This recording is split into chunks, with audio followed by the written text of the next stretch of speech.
Hello everyone, welcome to my channel UPSC with Lavisha. This is Lavisha, your UPSC mentor, and in today's quick revision series class, we will discuss about Sangam Age. Important topic है ancient history का, question आने के chances यहाँ से सबसे ज्यादा है.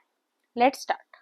हम बात कर रहे हैं संगम एज की. हमने जो लास्ट एंशियंट हिस्ट्री की क्लास में बात की थी, वो हमने बात की थी कि जब मौर्यन एम्पायर डिक्लाइन हो गया, मौर्यन एम्पायर के डिक्लाइन होने के बाद के जो कुछ ईयर्स थे आपके 400 to 500 ईयर्स, जब तक गुप्ता एम्पायर डेवलप नहीं हुआ, उसके बीच में क्या हुआ.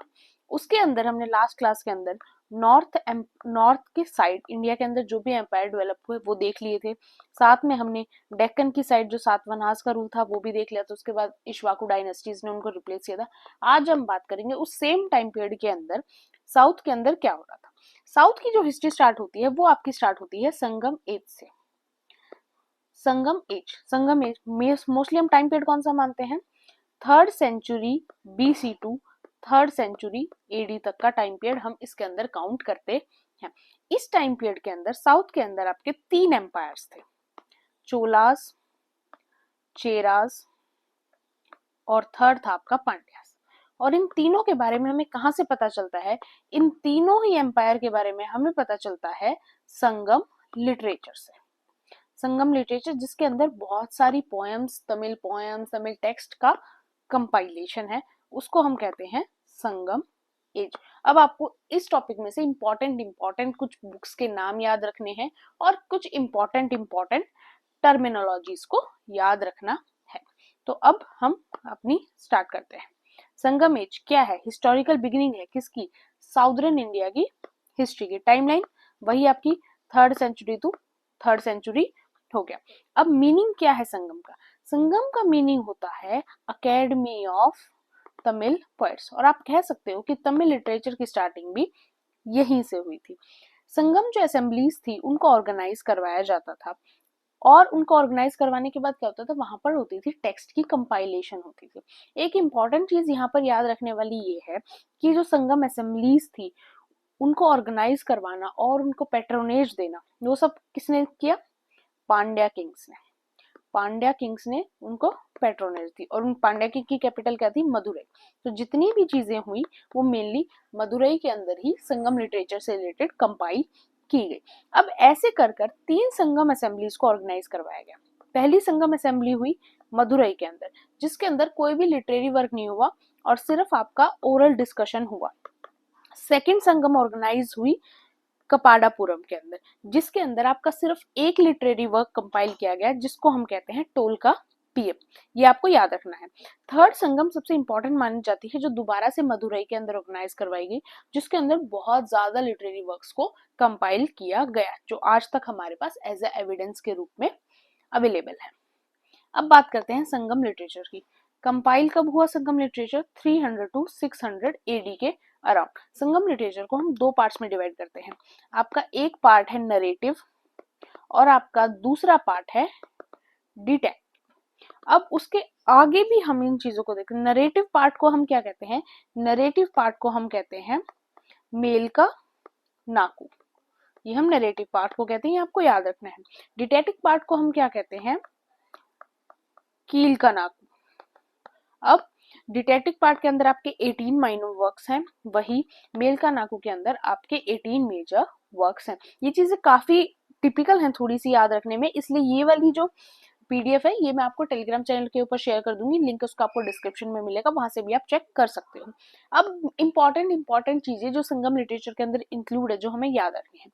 सबसे इंपॉर्टेंट टेक्स्ट है आपका टोलका पीएम, जिसको सेकेंड संगम असेंबली के अंदर कंपाइल किया गया. इसको तमिल ग्रामर भी बोला जाता है. इसके राइटर कौन थे, टोलका पीआर इसके राइटर थे, और ये अर्लीस्ट तमिल वर्क में से एक है. नेक्स्ट इंपॉर्टेंट है आपका इथु गोगई. इसके अंदर क्या है, आपकी 8 एंटोलॉजीज हैं. उन 8 एंटोलॉजीज के नाम जो है वो भी मैं आपको शेयर कर दूंगी. अगर आपको थोड़ा बहुत रिमाइंड उनका रखा जाए तो आप वो नाम भी रख सकते हो याद. नेक्स्ट है आपका पटू पाटू के अंदर क्या है, आपके 10 ईडीएल्स हैं. अब 10 ईडीएल्स के नाम याद रखने आप इसको जरूरी नहीं है, बिकॉज इतनी हमारी मेमोरी वर्क नहीं कर सकती, और एग्जाम के इस पॉइंट पे तो बिल्कुल भी नहीं. नेक्स्ट है आपका पथी ने किला नाकू, जिसके अंदर क्या है आपके, इसके अंदर आपके हैं एथिक्स, तमिल लिटरेचर से रिलेटेड, और साथ में मॉरल्स। उसके अंदर और क्या है, 18 वर्क्स का कलेक्शन है, और इसको लिखा किसने था, इसको लिखा था थिरुवल्लावुर ने लिखा था। ठीक है, इसी के अंदर इंक्लूड है ये सेम राइटिंग भी, थिरुकुराल। अब उसके बाद तमिल लिटरेचर से रिलेटेड आपकी दो एपिक्स हैं, जैसे पहली है आपकी शिल्पादिकरम और दूसरी है आपकी मनी मेकलई। इन दोनों के आपके राइटर के नाम याद रखने हैं। शिल्पादिकरम के राइटर कौन है, इलेंगो अडिगल, और वही मनी मेकलई के राइटर कौन है, सीतालई सतनारा, ये वहां के राइटर। इसके अलावा कुछ अदर सोर्सेज जहां से हमें उस टाइम पीरियड के बारे में साउथ में क्या हो रहा था पता चलता है, वो है मेगास्थनीज ने थोड़ा बहुत लिखा है, स्ट्रैबो, प्लिनी, पटोलमी, यहाँ से पता चलता है, और कुछ अशोकन इंस्क्रिप्शंस ने भी चेलास, चोरास और पांड्यास के बारे में मेंशन किया है। अब इन तीनों एम्पायर की बेसिक बेसिक डिटेल्स हमें याद रखनी है, वो और हम डिस्कस कर लेते हैं। उससे ज्यादा हमें याद नहीं रखना है कि कौन किंग था, किस टाइम पे कौन किंग था, टाइम पीरियड क्या क्या था, किसने किसको डिफीट किया, इतनी चीजें जरूरी नहीं है, मेन चीजें जरूरी है। सबसे पहले बात करते हैं चेरास की। चेरास की कैपिटल हमें याद रखनी है, कैपिटल क्या थी, इसकी कैपिटल थी वंजी। दूसरा हमें पोर्ट्स के बारे में पता होना चाहिए। चेरास के दो इंपॉर्टेंट पोर्ट्स थे, एक आपका मुजेरिस, जो ये क्वेश्चन होते हैं आपके टर्मिनोलॉजीज में आने के चांसेस होते हैं, तो हमें याद रखना है, और दूसरा था तोंडी। तीसरा हमें याद रखना है चेरास का सिंबल क्या था, चेरास का सिंबल था बो एंड एरो, ये उनका सिंबल था, या फिर यू कह सकते हो ये उनका एम्बलम था। अब बात करें तो चेरास के रोमन्स के साथ ट्रेड रिलेशंस बहुत अच्छे थे, और उसकी वजह से भी जो चेरास थे वो काफी ज्यादा डेवलप थे, और इसीलिए उन्होंने चेरा किंगडम के अंदर ऑगस्टस टेम्पल को भी बनवाया। उसके अलावा फेमस किंग की बात करें तो चेरास के एक ही फेमस किंग थे, उनका नाम था सेंगुतुवन, जो फर्स्ट किंग थे ये जिन्होंने साउथ इंडिया से चाइना की तरफ एम्बेसी को सेंड किया था। अब चोलास की इंपॉर्टेंट चीजों की बात करें, चोलास की कैपिटल क्या थी, उरैयूर, ये उसकी कैपिटल थी।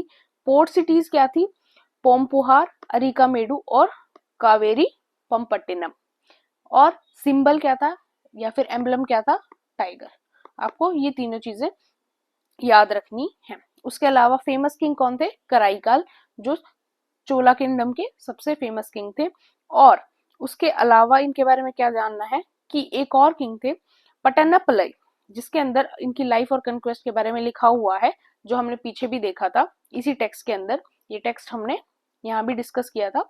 तो पटन्नापलई के अंदर क्या लिखा हुआ है, इनकी लाइफ और इनके मिलिट्री कंक्वेस्ट के बारे में लिखा हुआ है, और साथ में ये भी माना जाता है जो कराई काल थे वही क्या थे, फाउंडर ऑफ पुहार पोर्ट सिटी, जो पुहार एक फेमस पोर्ट सिटी बनी उसके फाउंडर कौन थे, कराई काली उसके फाउंडर थे। अब बात करते हैं पांड्यास की। पांड्यास ने कहाँ रूल किया, मदुरई रूल किया, मदुरई इनकी कैपिटल थी। उसके अलावा Korkai port famous for pearl fishery, ये भी इन्हीं के पास था। एम्बलम क्या था, पांड्यास का एम्बलम भी क्या था, फिशी इनका एम्बलम था। ये किसको फॉलो करते थे, ये वैदिक रिलीजन को काफी ज्यादा फॉलो करते थे। अब ओवरऑल पॉलिटी और एडमिनिस्ट्रेशन कैसा था संगम एज का, वो देख लेते हैं। मोनार्की क्या थी, हेरिडिटी थी, आज जो राजा है अगले फिर उनके बाद उनके जो बेटे होंगे वो राजा बनेंगे। काउंसिल ऑफ मिनिस्टर्स होते थे, काउंसिल ऑफ मिनिस्टर में प्रिस्ट होते थे, इनवॉयस होते थे, मिलिट्री कमांडर होते थे, स्पाइस भी होते थे जो किंग को असिस्ट करते थे। उनके लिए कुछ नाम भी दिए गए हैं। मिनिस्टर्स को क्या बोला जाता था, अमियचर, प्रिस्ट, उथनार, इनवॉयस, थुथार, मिलिट्री कमांडर, सेनापति, और स्पाइस को ओरार। तो ये आपको याद रखना है, टर्मिनोलॉजी में हमसे पूछा जा सकता है। मेन सोर्स ऑफ इनकम क्या था, लैंड रिवेन्यू। अब रिलीजन की बात करें तो जो लॉर्ड मुर्गन थे वो प्राइमरी डिटी थे, इनको तमिल गॉड भी बोला जाता है। उसके अलावा विष्णु की पूजा की जाती थी, इंद्रिरन की, वरुणन की, कोरावई एंड हीरो स्टोन्स भी वहां पर वर्शिप किए जाते थे। तो यहाँ से इतना कोई भी क्वेश्चन आपसे रिलीजन से रिलेटेड संगमेश से नहीं पूछा जाएगा। अब बात करते हैं इकोनॉमी। मेन ऑक्यूपेशन क्या था, एग्रीकल्चर था। राइस जो थी वो इनकी इंपॉर्टेंट क्रॉप थी, आज भी राइस ही इंपॉर्टेंट क्रॉप है अगर आप तमिलनाडु के साइड देखेंगे तो। हैंडीक्राफ्ट इंडस्ट्रीज थी, वो भी काफी ज्यादा डेवलप थी। जो पुहार पोर्ट था वो सबसे इंपॉर्टेंट पोर्ट था फॉरेन ट्रेड के लिए। जो गोल्ड कॉइन्स थे, रोमन एम्पायर के अंदर इशू हुए गोल्ड कॉइन्स भी हमें तमिलनाडु से मिले, जिससे हम पता लगा सकते हैं कि रोमन और तमिलनाडु के उस टाइम पर काफी अच्छे ट्रेड रिलेशंस थे।